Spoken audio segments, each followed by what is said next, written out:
On a sunny morning in May 2013, a rental car was driving north on the Interstate 5 highway toward Seattle. To the other drivers on the road, it looked like a standard, boring gray Volkswagen Jetta, but inside the trunk, it looked like a bomb disposal unit. Two graduate students from West Virginia University were squeezed into the front seats, sweating, monitoring a laptop that was hardwired directly into the car's exhaust pipe. They weren't trying to catch a criminal. In fact, they were trying to prove that Volkswagen was the hero. They wanted to show the world that German engineering had finally done the impossible, built a diesel engine that was powerful, cheap, and perfectly clean. But 50 miles outside of Los Angeles, the numbers on their screen started to scream. According to the sensors, this clean car wasn't just dirty, it was spewing poison, nitrogen oxide, a gas that destroys human lungs. The reading wasn't double the legal limit, it wasn't triple, it was 40 times higher than the law allowed. The students thought their machine was broken. They rebooted it, they checked the tubes, they ran the test again. Same result. They didn't know it yet, but they hadn't found a mechanical failure. They had stumbled upon a digital assassin. Hidden deep inside the computer brain of 11 million cars around the world was a secret line of code. A code written by the smartest engineers on Earth. A code with only one purpose: to know when the police were watching and to lie to their faces. This is the part that terrified the FBI. Volkswagen is a company with a budget bigger than the GDP of entire countries. They have armies of lawyers, lobbyists, and quality control experts. And yet, their entire global conspiracy was unraveled by three guys on a road trip with a budget of $50,000. But here is the mystery that kept investigators awake at night. How did the car know? Think about it. A car is a machine. It doesn't have eyes, it doesn't have a conscience. So how did a piece of metal and plastic know the exact difference between driving on a highway and driving on a treadmill in an EPA testing lab? The answer isn't just about engineering, it's about fear. It's about a CEO who ruled like a dictator and a corporate culture where telling the truth was a fireable offense. To understand the crime, we have to go back to the moment the order was given, the moment Volkswagen decided to declare war on the truth. Meet Martin Winterkorn. In 2007, he became the CEO of Volkswagen Group, and he wasn't your typical charismatic leader, he was a tyrant. He was famous for carrying a micrometer in his pocket. He would walk onto the factory floor, measure the gap between two body panels, and if it was off by a single millimeter, he would publicly humiliate his executives. Inside the company, there was a golden rule. Winterkorn doesn't accept bad news. If you told him something was impossible, you were fired. If you missed a target, you were replaced. And in 2008, Volkswagen set the ultimate target. He wanted Volkswagen to be the biggest car company in the world. Bigger than Toyota, bigger than General Motors. He had conquered Europe, he had conquered China, but there was one market he couldn't crack: the United States of America. Americans were stubborn. They loved their massive trucks, or they loved their eco-friendly Priuses. They didn't care about German hatchbacks. Winterkorn needed a miracle. He needed a car that felt like a muscle car, but sipped fuel like a hybrid. His solution? Clean diesel. But there was a problem: physics.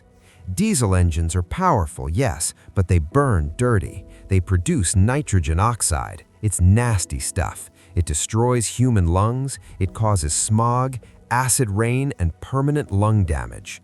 The US has the strictest air quality laws on the planet. To sell a diesel car in America, you have to scrub that gas out of the exhaust pipe. The only legal way to do it is with a system called SCR, Selective Catalytic Reduction.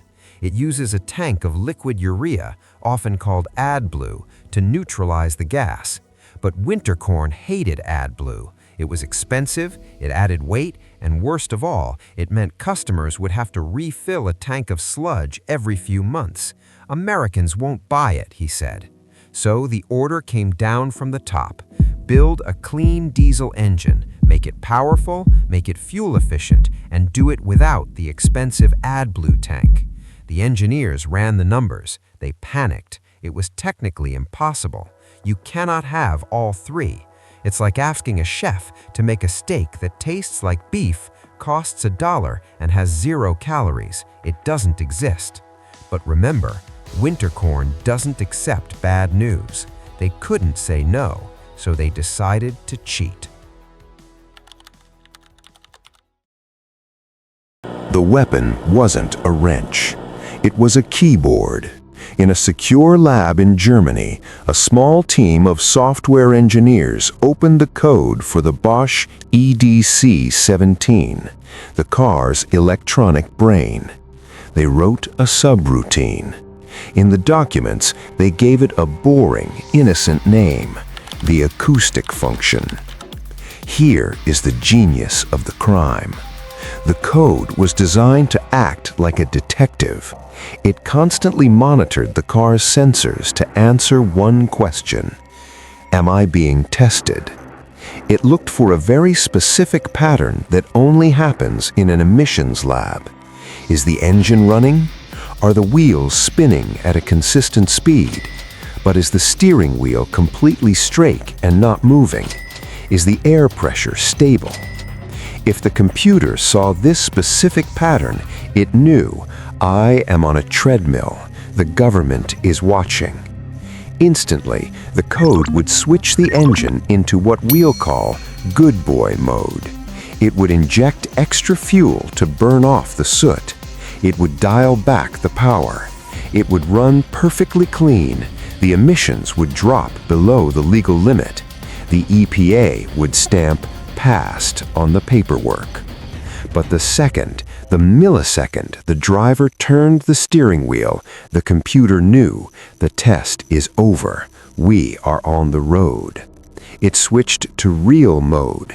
It shut off the emissions controls. It prioritized power and speed. And suddenly, that car was pumping 40 times the legal limit of toxins into the air. It worked. The clean diesel Jetta won Green Car of the Year.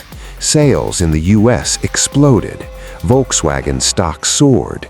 Winterkorn was hailed as a genius. They produced 11 million of these cars, 11 million ticking bombs.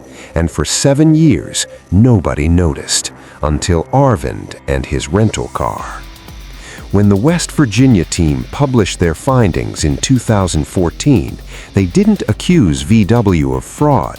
They just said, hey, these numbers are weird. The report was tiny. It should have been ignored. But it landed on the desk of an engineer at CARB, the California Air Resources Board, and California takes smog very seriously. Volkswagen sent in their fixer, Oliver Schmidt. Schmidt was a smooth talker. He flew to California to meet with the regulators. He looked them in the eye and lied. It's a calibration error, he said. It's a technical glitch, he said. The weather was too cold, he said. For 18 months, Schmidt and Volkswagen played a game of cat and mouse. They issued software recalls that didn't fix anything. They burned millions of dollars trying to hide the code. But the regulators were getting suspicious. They started asking for the source code. In July 2015, the walls were starting to close in. Top VW executives gathered in Wolfsburg for a meeting they called the damage table. They knew the gig was up. The Americans weren't going away. But instead of confessing, they decided to double down. They authorized Schmidt to keep lying. But the EPA had a nuclear option. In August 2015, they told Volkswagen, until you explain why these cars are poisoning our air, we are refusing to certify your 2016 models. You cannot sell a single car in the United States. That was the bullet to the head. Without the US market, VW stock would collapse.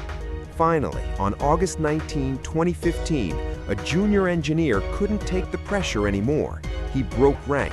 He confessed to the regulators. It's a defeat device, he said. It's all fake. On September 18, 2015, the EPA went public. The world gasped. Volkswagen, the symbol of German reliability, was a fraud. In 48 hours, the company lost $30 billion in value. Martin Winterkorn released a video statement. "I am endlessly sorry," he said. "I was not aware of any wrongdoing." He resigned the next day, but he didn't leave empty-handed. He walked away with a pension worth over $60 million. He has never spent a day in a jail cell. Oliver Schmidt wasn't so lucky. Thinking he was safe, he flew to Miami for a Christmas vacation in 2017. The FBI arrested him at the airport as he walked out of the bathroom. He was sentenced to 7 years in federal prison. In a letter to the judge, he wrote, "I feel used. I was blinded by the corporate ladder." And the cars? Volkswagen was forced to buy back 500,000 vehicles from American customers. They couldn't fix them, they couldn't resell them, so they just parked them. There are massive graveyards in the California desert where brand new Jettas and Golfs sit rotting in the sun, a $33 billion monument to the cost of a lie. The scandal changed the world. It forced Volkswagen to kill the diesel engine forever and pivot to electric cars. In a twisted way, their crime accelerated the green future they pretended to care about. But the question remains. Martin Winterkorn, the man who checked door handles with a ruler, claims he knew nothing about the biggest decision in his company's history. Do you believe him? Or was he the puppet master all along? Let me know your verdict in the comments below. If you think corporate greed stops at cars, you are wrong. There was a woman in Silicon Valley who did the exact same thing. Instead of fake emissions, she sold fake blood tests to cancer patients. Her name was Elizabeth Holmes, and she scammed the world out of $9 billion. Click right here to see how she did it. I'll see you there.